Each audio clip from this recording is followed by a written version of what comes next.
Congress is in gridlock over the budget for the Department of Homeland Security, and we sat down with Professor Lepre from the Newhouse School to talk about the portrayal of Muslims in the media, and with Professor Pello of the Maxwell School to take a look at the conflict in the Democratic Republic of the Congo. All of that and more coming up on Talking Points.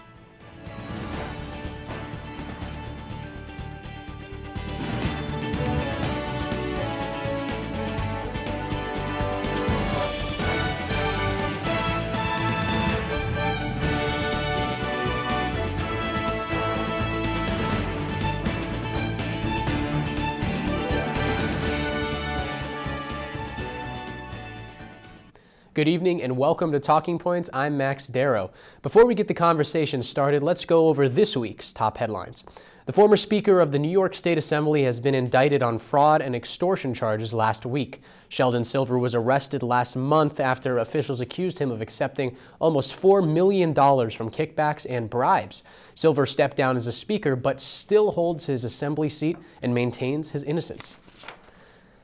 And President Obama held a summit with other world leaders last week to discuss strategies to combat worldwide terrorism. The Countering Violent Extremism Summit included foreign officials from all over the world.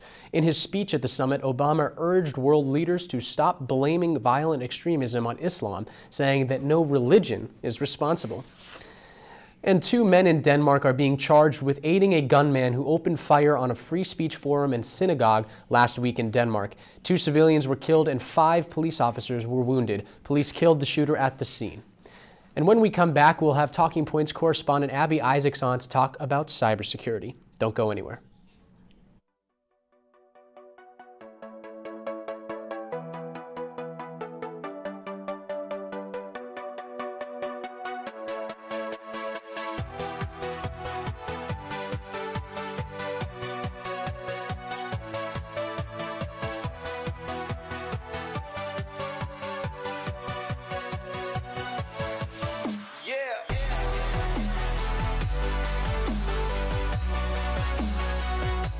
Here's your check.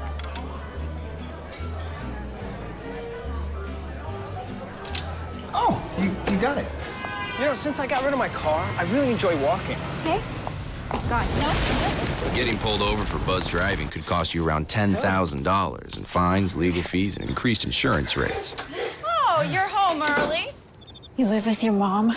That'll set your game back a few years. Buzzed, busted, and broke. Because buzz driving is drunk driving. President Obama signed an executive order Friday having to do with cybersecurity, and correspondent Abby Isaacs is here to tell us what it's all about. Abby, good evening. Thanks for having me. So, can you just give us an overview of President Obama's executive order? Yeah, so this executive order, the goal is really to decrease cyber threats and increase security. Obama has said since the beginning of his term that cybersecurity is very serious, especially for economic and national security. He says that since everyone is online now, everyone is vulnerable. So he issued this executive order to promote the sharing of information between private companies and government agencies to decrease risks in the future. So he established this framework that strengthens communication between the two organizations. So the framework strengthens the communication, but can you just go a little more in detail about the framework? Yeah, so the framework creates these information sharing and analysis programs. Basically, it's a portal developed by the Department of Homeland Security where these private companies and government organizations can share information having to do with cyber threats. So anything that they detect online, they post to this portal, and it's basically a warning for all companies and government organizations to decrease cyber threats in the future. The executive order also adds the Department of Homeland Security on the list of approved government organizations that can approve the sharing of classified information, and they're also in charge of making sure that all of the private companies and government organizations can access this portal online. So moving forward, what does this mean for you, me, Americans, and the future? Yeah, so this is a big question of privacy online. This executive order basically encourages companies to share more information with other companies and government organizations. And it also reduces the legal liability that companies have in terms of sharing information. So it's really encouraging them to share any information that citizens post. And The thing is, though, it has a limited effect based on which companies sign up and submit to the conditions of the framework. So far, Apple, Intel, and Bank of America have committed to using the framework, and QVC and Walgreens are going to use it in risk management practices. But most companies are still skeptical because of the Snowden revelations about sharing all of this information online. So we'll really have to see what companies end up submitting to the framework and allowing, posting all of this online. So you're talking about these high-tech companies, and it seems like they're like a 50-50 split. How soon do you think more and more companies will jump on board, or do you think it's going to need to be a change in the framework? Yeah, see, that's the big question. A lot of tech companies are actually moving in the opposite direction and strengthening and expanding their encryptions, which is the most effective way of data privacy online. It's basically like putting information under lock and key with passwords, which is the opposite of what this executive order is aimed to do. So we'll really have to see if they can come to a middle ground between privacy online and, protecting Americans through cybersecurity. Abby Isaacs, an expert on cybersecurity. Thanks so much for being with us tonight. With the deadline for the Department of Homeland Security's budget coming up, Congress is in danger of another government shutdown. Talking Points correspondent Ray Merrick explains why Senate Democrats are refusing the newest budget proposal. Time is running out for Congress to agree on a budget for the Department of Homeland Security. The government has until February 27th to decide on a bill and end the stalemate, or the department will face a partial government shutdown. Minority Senate Democrats are blocking the proposal in protest of its language on immigration. In addition to funding the department, the proposed bill would overturn President Obama's executive actions, which hope to stop deportations for 5 million illegal immigrants living in the United States. Senate Democrats are saying they will only vote for a bill if it excludes the policy on immigration. But a new bill is not likely to happen. Speaker of the House John Boehner says he is not willing to revise the proposal and is putting pressure on Democrats and the president to pass the budget before the upcoming deadline. Around 15% of workers in the Department of Homeland Security will be out of a job if funding is cut, including people working in hiring, training, administrative support, and the majority of management positions. Employees who are considered essential will continue to work, but without a paycheck, until an official budget is signed. Significant ongoing programs involving intelligence and border patrol efforts would remain. The biggest impact of a shutdown will be a hold on any new initiatives, hirings, or agendas. Without funding, many local law enforcement operations will be discontinued, and state police departments will no longer receive grants for Homeland Security missions. A 2013 government shutdown over Obamacare left Congress without a budget for 16 days, costing billions of dollars. Congress fears the same political backlash if another shutdown occurs. Despite controlling Congress, Republicans are 6 votes shy of passing the budget, and minority Democrats are not likely to give in anytime soon. As the deadline nears, some Republicans are asking the House to compromise with a brand new bill. Thank you, Ray, as always. And now, in other news, the Keystone Pipeline bill has cleared its first hurdle, but will it get any further? Our own domestic correspondent Topher Lane has more. Thanks, Max. The Keystone XL pipeline bill is now on its way to President Barack Obama's desk. The bill, which has been passed by the Senate and now the House, is looking for his signature to make it law. Unfortunately for the bill and the Republicans supporting it, President Obama has already stated that he will veto the legislation. The Commander-in-Chief has 10 days once it gets to his desk to issue the executive veto, which Republicans would be realistically unable to override. If he doesn't respond in those 10 days, the bill will go into effect with or without his signature. Senate Majority Leader Mitch McConnell has been urging the president to reconsider his vow to veto the bill. However, some representatives within Congress, including former Florida Representative Alcee Hastings, believe that Republicans should shy away from the Keystone Pipeline and they should instead refocus their efforts on policies that Obama would sign and that would help to fix the economy. This bill is one that Obama adamantly stated that he would veto if it did come to his desk. Republicans continuing to push this through the Senate and the House shows their resolve to push these policies on Obama, yet it remains to be seen whether he will hold his promise to veto. If Republicans continue to push against the administration, we can expect to see vetoes on attempts to repeal the Affordable Care Act or even eliminating the IRS. With this being the first veto since the midterm elections when Republicans took the majority, we will be able to expect many more vetoes over the next 2 years.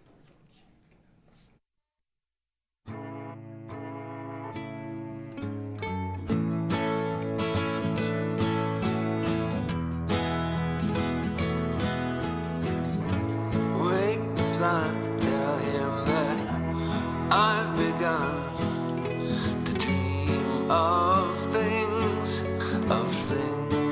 to come, and tell the trees not to look for me. I'm going to find some peace of mind. Wake the sun, wake the sun, wake the sun, wake the sun.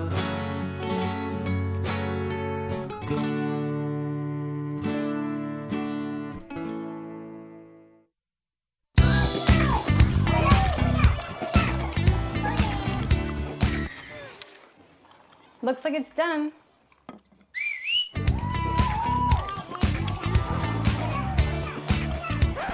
Don't let salmonella get funky with your chicken. On average, 1 in 6 Americans will get a foodborne illness this year. You can't see these microbes, but they might be there. So learn the right temperature to cook each type of meat. Keep your family safe at foodsafety.gov. In recent news, the fight over same-sex marriage legalization in Alabama has brought the issue of state versus federal rights into the national spotlight.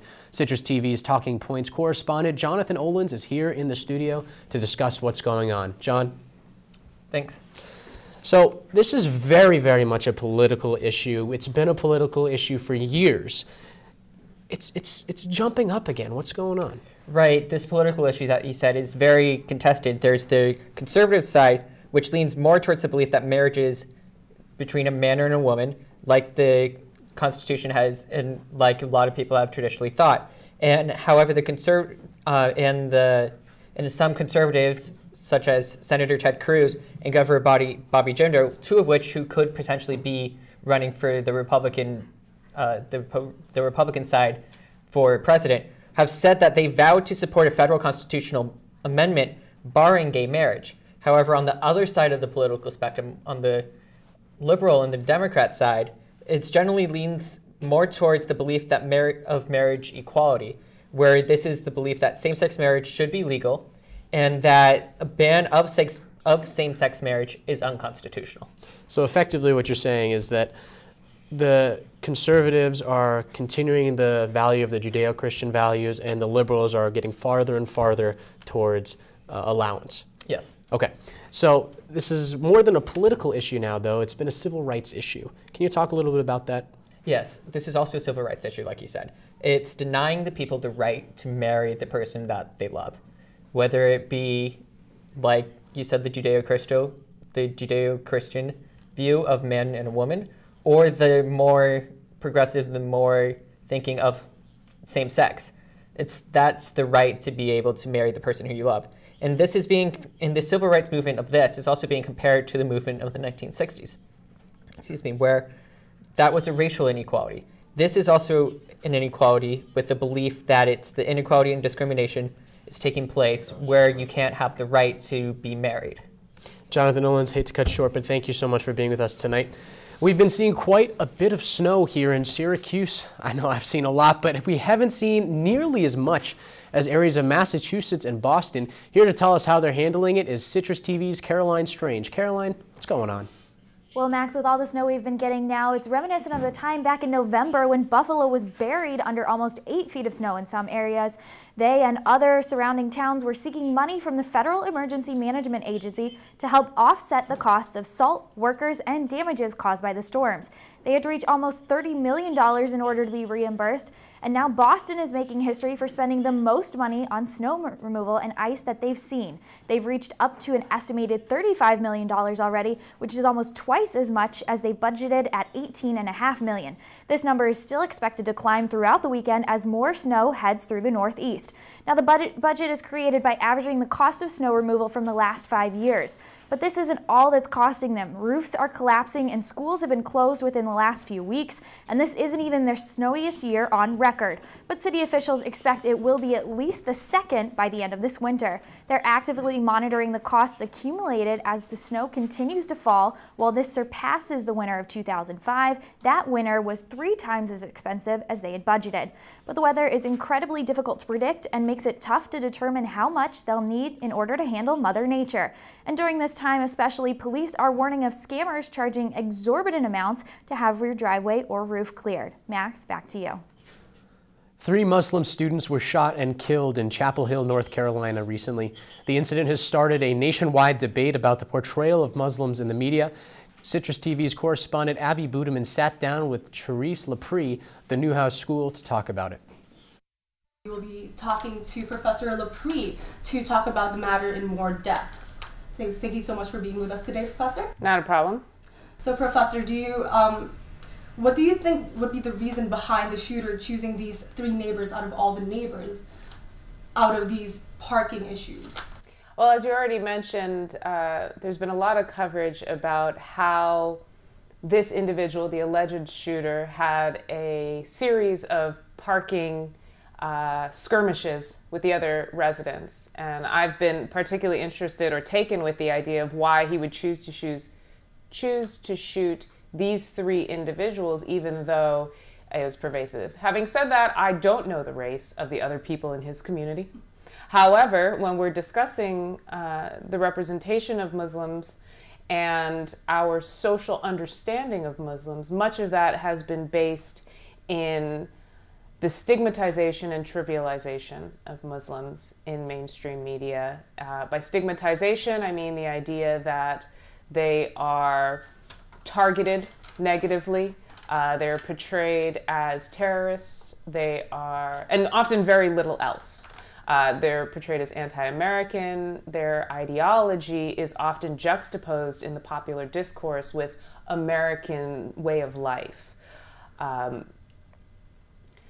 By trivialized, I mean to say exactly that. They are only presented as terrorists. Sometimes, and as I mentioned when we were talking earlier, that this representation is long-standing, right? So you can go back to Bugs Bunny cartoons, you can go back to Hanna-Barbera cartoons and see Arabs, not Muslims, right? Because we weren't talking about religion at the time, just Arabs, trivialized, cartoonish Arabs being the butt end of every single joke.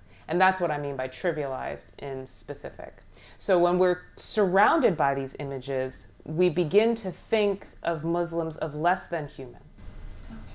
So you would definitely say that the stigmatization of Muslims would be a driving force behind the shooter committing that action towards the 3 Muslims in UNC. I wouldn't say it was a driving force, right? Because when we say driving force, we imply that this is why he killed them. I believe the driving force was parking. I will go ahead and take that at face value.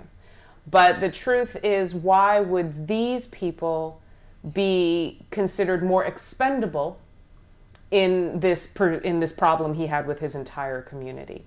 And when we see a certain group as expendable over and over again because it's trivialized, then we think of it less as killing people, right? We've gone out of our way to dehumanize them and make them less than people, and therefore we're not actually killing people. That is what epithets do, racial epithets. I'm not referring to you as a man, I'm referring to you as some other thing, or I'm not referring to you as a woman, I'm referring to you as some other thing that is less than human. Okay. And when I come to believe that you're less than human, it's easier for me to take your life.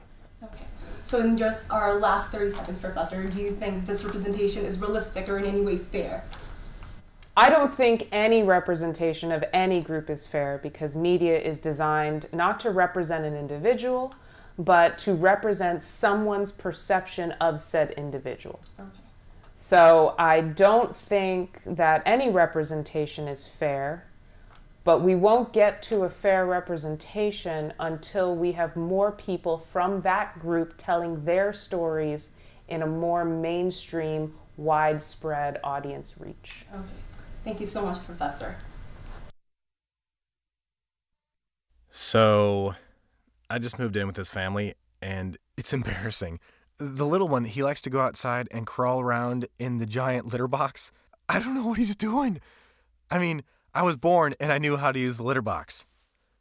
Look at that. That's disgusting. Oh, poop already. You're making me nervous. Oh, okay, I can't look at this anymore. I really hope he grows out of this, for his sake. Don't look at me. Your hair's a bit frizzy today. Oh, you should pick that up. Oh, you're such a dork. Loser. Here, let me help you with that. Oops. Every day, kids witness bullying. Oh, look. Your crush is looking at you. Poor you. They want to help, but don't know how. See, no one here's gonna help you, because no one Teach likes your you. kids how to be more than a bystander. Visit stopbullying.gov. The Democratic Republic of the Congo has been plagued by inherent instability. The Congolese government is overwhelmed by rebel forces operating within the region. Talking Points correspondent Josh Carney is joining us in studio to tell us why. Josh, good evening. Good evening, Max. So, just what is going on? Well, presently there have been major protests within Kinshasa, and that has led to major amounts of deaths. 42 people have died as a result of these protests. It's largely because of President Joseph Kabila, who has tried to put in the Constitution a mandatory census before elections can be held. Now, protesters have claimed that this is the equivalent of a constitutional coup and thus poses a true threat to the legitimacy of the Kabila administration, which is already not taken as seriously based on the way that they've been handling rebel forces within the region. Why is this happening? Now, this is largely all a result of the major rebel communities that have evolved over time within the DRC. Now, the DRC is plagued by the mineral curse, which means because they are so rich in gold, in diamonds, in coltan, minerals that are possessed by people around the world, they have largely been able to not keep their stability both in a bureaucratic way and in an economic way because it's very regionalized. Regional tribes have taken over certain mines and thus have posed a true threat to the people of the DRC and thus the stability of the DRC. The DRC is not stable by any means, and therefore the elements of the government that have the means to control it are not taken as seriously. It's led to major protests and tremendous amount of unrest, and people are very discontent with the way the DRC is operating. Josh Carney, thank you so much. How has the Democratic Republic of the Congo allowed this to happen? Well, we're going to roll footage that we shot earlier tonight, and we'll tell you. Talking Points correspondent Nick Papantona sat down with an anthropology professor, Deborah Pello, here at Syracuse to talk about the history of Central Africa. Thanks, Max. We're joined today by Professor Pello of the Anthropology Department here at Syracuse University. Professor, thank you so much for coming down. Thanks for asking me. So what are the situation in Africa and in the Congo that have led up to this point?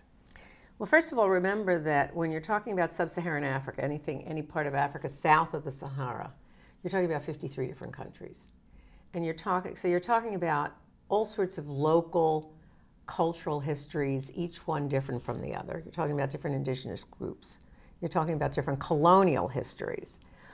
You're talking about the involvement and the intrusion of the West going back certainly to the early 19th century for the exploitation of minerals, for example. Mid-19th century, King Leopold of Belgium sent Henry Stanley, the great American showman, off to do mapping in Central Africa, in that whole Congo region. It was the Dark Continent. It was of interest to all sorts of people. And of course, as the scramble for colonies really got going, everybody wanted a piece of the action. And so you had all of this intrusion, invasion from outside, bad deals being struck, basically defrauding these countries in order to get whatever resources you had there. And in Congo, one of the reasons the United States supported Mobutu Sese Seko for, I think, 32 years was because it protected our interests in strategic minerals that they have there. So a lot of people, I think, point towards this as a government problem. the government of the Congo isn't seen as particularly strong. Why haven't these governments managed to do what the West has been doing and getting sort of their act together? First of all, look at how old these countries are. They weren't countries. They weren't nation states to speak of. They were areas that were controlled by various people, what we used to call tribes. And then the Europeans came in and they drew these lines, right? Not just in the sand, based upon their interest. So they created what are very artificial entities, basically. Many of the borders, for example, cut right through ethnic groups. So that you'll have, and thus if you've got some sort of civil turmoil and the borders are closed, you have people who are from the same background who are cut off from each other. If you look at Ghana, the country that I particularly know, at northern Ghana, you know, the Moshi people are in Burkina Faso, they're also in Ghana. Border goes through them. The eastern region, the same thing, it's the Ewe people. So Togo, which is having a lot of trouble, they close the border. People get cut off from one another. So the countries themselves are artificial. Then you're talking about people for whom whatever getting their act together means is not a tradition. I mean, all of these countries had groups of people with governance, but it very well might not have been the governance as Britain or the United States would understand it. It's a different kind. These are different systems. And the insistence has been that these people should be like us, and they should do things the way we do. After, it was the Europeans that carved up the continent. So if you look at Nigeria right now, we were just saying that Nigeria was supposed to have its election last week, and Goodluck Jonathan suddenly decided that because of the problem with Boko Haram in the north, there's a great deal of insecurity, which is certainly true. I mean, the scuttlebutt is that the reason he's delayed it for 6 weeks is because he now has real competition. But it's a huge country. Nigeria, in terms of ethnicity, Nigeria has somewhere between 250 and 400 ethnic groups. Okay, then you've got Christianity. You have Islam. You have the Muslim North, largely, and the Christian South, largely. And then this intersects with different kinds of ethnicity, with different systems of, let's say, matrilineality and patrilineality, you know, that descent runs along the male side or it runs along the female side. All of these issues become tied up. And everything ultimately is also tied up with local and state politics today. So you very often find a political party that's aligned with a particular ethnic group or a clan in an ethnic group, and that sort of helps to really disarrange everything. It sounds like there's a lot going on down there. There's a lot going on. Thank you so much for joining us today, Professor Bello. Really appreciate it. Max, back to you. Thank you. So we've heard what's going on in Central Africa, but Nick, what are the potential effects of this fight? Max, you're looking at global prices of things made out of anything metal really going up. You've got what Josh was saying, all the resources that they're using. They're basically being mined by forced labor. So either the labor costs go up because the government actually starts paying them, or there's a lot of mass casualties. You have less laborers mining the resources, and there's less supply to meet the demand. So, Nick Papantonis, thanks so much for being with us tonight. That's all the time we have for tonight. Thanks for watching Talking Points. Check us out on Facebook and Twitter, and go to our blog for more Talking Points content. I'm Max Darrow. Good night.